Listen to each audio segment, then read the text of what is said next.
the man, the one and only Brandon Herrera. Thank you guys so much. It's wild to be here again. The more I learned about my Congressman, Tony Gonzalez, the votes that he made against the border, against actual border policy, the votes he made against the Second Amendment, the votes he made against the Fourth Amendment, the votes he made against the Constitution and against us. That's why I couldn't let him get away with it, because frankly, nothing bothered me more than watching him walk right back into his seat, knowing that he had sold out his entire constituency, he had sold out his voters, and he had sold out the special interests. He sold us out. And I couldn't sleep knowing that he was going to do it all over again, and he was going to keep doing it until someone stopped him and I could possibly do something about it. And it was pretty close. 407 votes, it was within 1%. 1% of taking out one of the biggest rhinos in Texas. And I was naive, because I thought that because we came that close, because we made them spend millions of dollars that they were not expecting to have to spend, that, you know what, maybe Tony had learned a valuable lesson. And I was wrong. Because immediately after, Tony went right back to the same votes. He went right back to prioritizing illegals over citizens of District 23. He went back to prioritizing special interest over the voters of this district, you all, the people that live here. He doesn't care about you because you won't fill a fundraiser. You won't get him $250,000 for a dinner. So he doesn't care. And that's the sad reality of it. And you know what? I've been, not to use the term woke, but I've been awakened by that. And I realized the only way to win is to win. And that's what we're going to do this time. We will stand by the Constitution. We will stand by the First Amendment. We will stand by the Second Amendment. We will stand by the Fourth Amendment, all the things that Tony has voted against. We will stand by that because I cannot be bought. Frankly, they can't afford me. I had my dream job before I did any of this. I'm willing to set that to the side because I think there are things that are more important, because at the end of the day, you know, people have said, oh, well, how does it feel to be a politician? I wouldn't know. Politician in my mind is still a slur. I think we need to go back to the founding fathers, their idea of how the country should be run, which is that we are represented by statesmen. We are represented by people who've already made it, they've made their peace, and at the end of the day, they can go out to DC and represent us. Not because they want to pad their pockets, not because they want to trade stocks and they want to make $1 billion. They've already made their living. And now it's time to do public service. It's time to serve their country, which is what it should be. I'm here to serve you, the voters. I'm here to serve the country, the greatest country in the world. And I'm ready to serve the other greatest country in the world, which is Texas.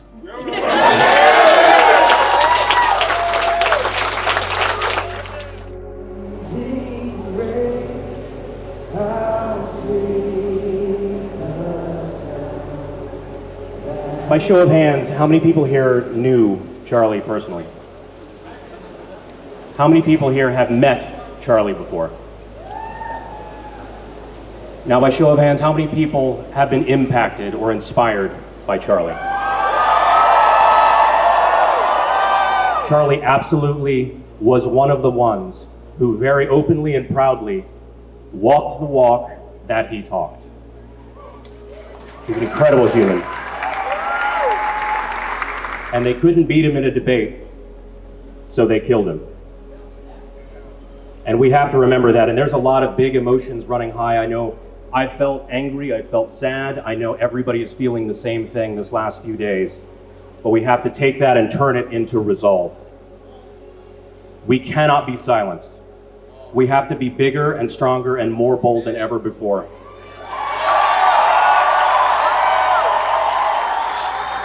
They've silenced Charlie with a bullet.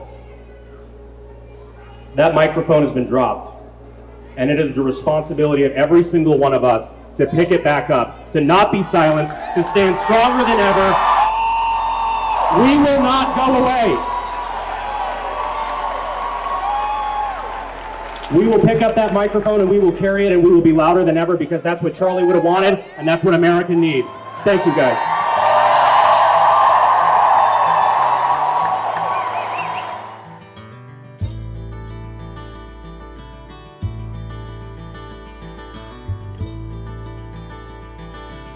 This one does organic materials.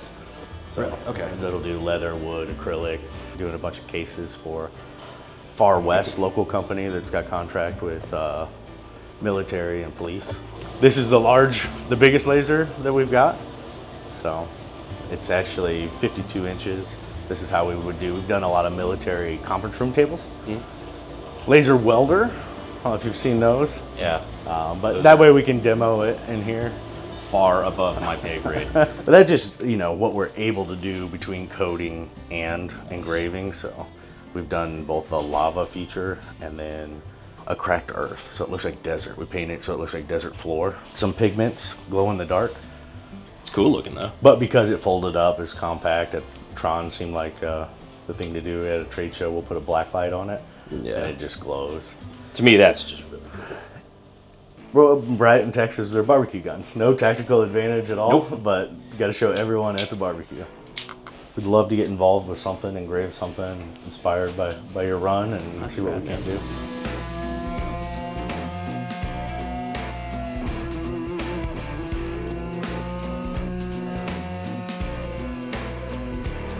For those of you who don't know, this was actually originally supposed to be a debate tonight.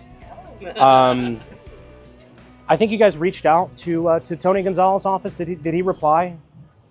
No, we did not get a reply. Oh, that's interesting. That's I wish I could say that was different than any other debate we've ever had scheduled, but here we go. I'm tired of full-time career politicians that never succeeded at anything in their personal life. They've never run a business. They've never had to keep a business in the black. They've never had any real hands-on experience in the free market, but they know how to run a country. Those are not the people we need. We need people who have already succeeded, people that are making a sacrifice to be able to lead their country in a good direction. We need fewer politicians, more statesmen. That's what I want to be. Yes, sir. Will you be as well? So funny enough, I'm actually the president of U.S. Term Limits for Texas. Oh, perfect. Yeah, so not only have I signed the term limit pledge, I am actively the president of Texas U.S. Term Limits, something I believe very strongly in. Your answer to that's To violence at scale? Enforce the law and make these liberal DAs actually enforce the law and keep these people in jail.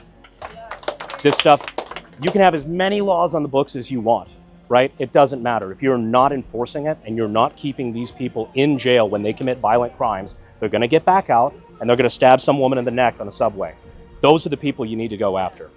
Google is terrified of somebody like me getting into the House and being able to be on the opposite side in these congressional hearings because I know the right questions to ask. I know the questions Google doesn't want to have to answer.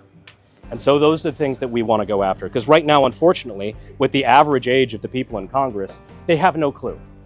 They're testifying, they've got like Mark Zuckerberg testifying, and you have senators asking, does Facebook use my Wi-Fi? Like, this is not what you need to be asking these people. You need somebody who's savvy, somebody who understands the internet, somebody who understands how these people are screwing the average American. Those are the people that you need, and we need to be holding these people accountable. And the people, I'm sorry, if you've got 87-year-olds in Congress who don't have a personal computer, they don't know the questions to ask. I do, and I really want to stick it to them.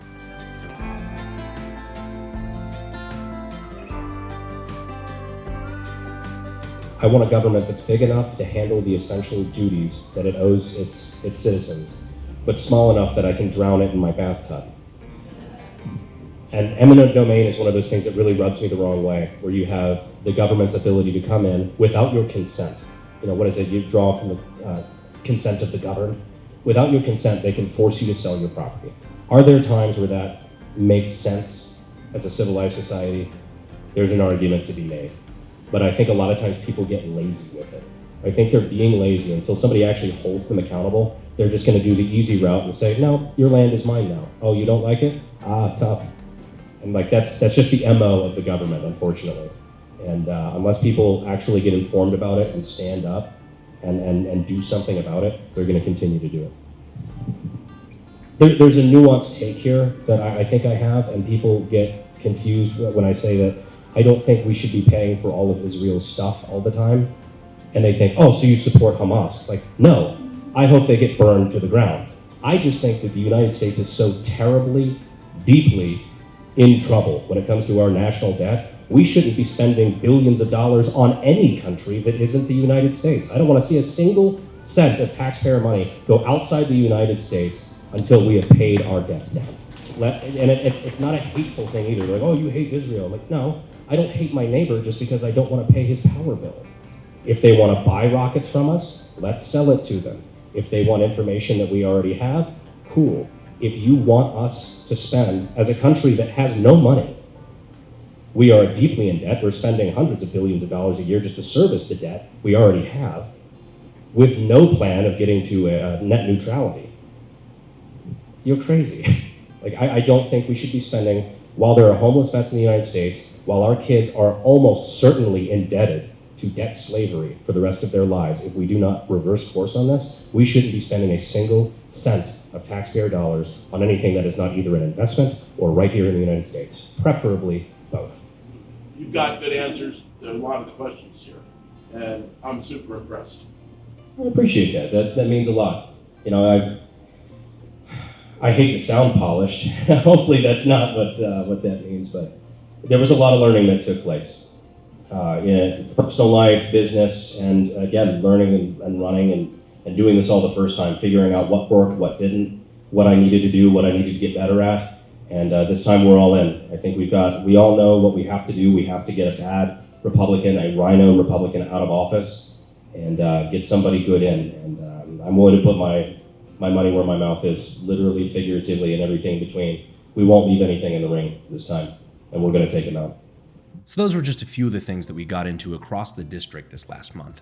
And there were a ton of other things between podcasts, radio interviews, TV appearances, one-on-one meetings, so on and so forth. I just know a lot of people from my audience may have this preconceived idea that, we're running a campaign that is online only, or that we're not going out across the district and actually meeting the voters one-on-one. And I promise you that could not be farther from the case. Me and my team have been working very hard at getting our volunteer infrastructure going, making sure we really hit the ground running and get the message out this time so that we will win. Now more than ever, Texas needs real, strong conservative leadership, and I would be honored to have that position.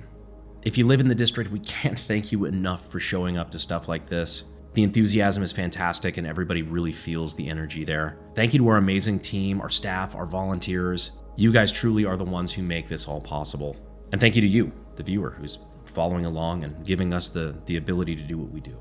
And already we're seeing results. At time of recording, I'm able to tell you we've raised almost $850,000. For comparison, that dwarfs what Tony was able to raise. The same guy who came in with millions and millions of dollars last time. This quarter, he only raised $182,000. The one weapon they had to use against us was fundraising, and now we are kicking ass thanks to you guys. But this only works if we can keep up the pressure. DC is afraid of us, and I'd like to keep it that way. So if you'd like to help out, you can go to BrandonHerrera.com or BrandonHerreraforCongress.com, either to volunteer, learn more about where we stand on issues, or to donate, which honestly, I hate that money is involved in politics to the degree that it is, but it truly is. The voters of this district deserve to know the truth, and the more text messages we can send out, the more TV ads we can run, the more radio ads, the more we can reach the voter. That is how we win. And of course, you'll automatically be entered in whatever giveaway we're doing, whether it's range day, whether it's some of the toys that we build here at the factory. But most importantly, we'll be fulfilling our promise to get a bad vote out of Congress and put a good one in. So we just wanted to give you a quick update on how things look on the ground here. Let me know if you guys would like to see more of this campaign stuff. So thank you guys for following along. Thank you for subscribing on this, B channel side project. And we'll see you guys in the next video. Thanks.